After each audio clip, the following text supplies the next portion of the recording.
एक समय की बात है, एक छोटा सा गांव था जहां एक साधारण लड़का रवि अपने माता पिता के साथ रहता था।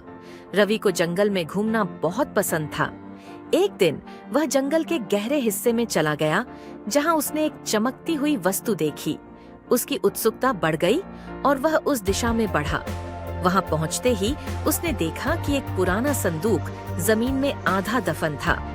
रवि ने उसे निकालने की कोशिश की, पर वह बहुत भारी था।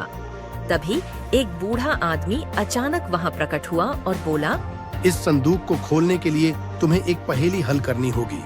अगर तुम सफल हुए तो यह खजाना तुम्हारा होगा, परंतु असफल होने पर तुम इसे कभी नहीं छू पाओगे। रवि ने उत्सुकता से सहमति दी। बूढ़े आदमी ने पहेली पूछी, वह क्या है जो दिन में दिखती नहीं पर रात होते ही सामने आ जाती है? रवि सोचने लगा। समय तेजी से बीत रहा था और उसका दिल तेजी से धड़कने लगा। अगर वह गलत जवाब देता तो खजाने का मौका खो सकता था। उसने आसमान की ओर देखा जहां धीरे धीरे अंधेरा छा रहा था। अचानक उसके मन में एक विचार आया।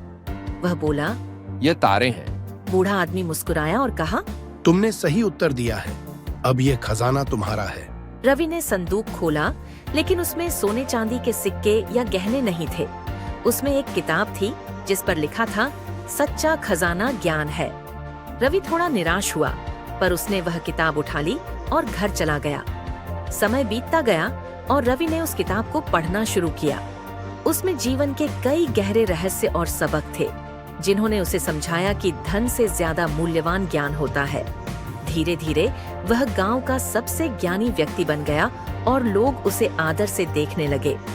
कहानी का सार ये है कि कभी-कभी हम भौतिक वस्तुओं के पीछे भागते हैं, पर असली खजाना हमेशा हमारे अंदर होता है, जिसे केवल ज्ञान और समझ से ही पाया जा सकता है।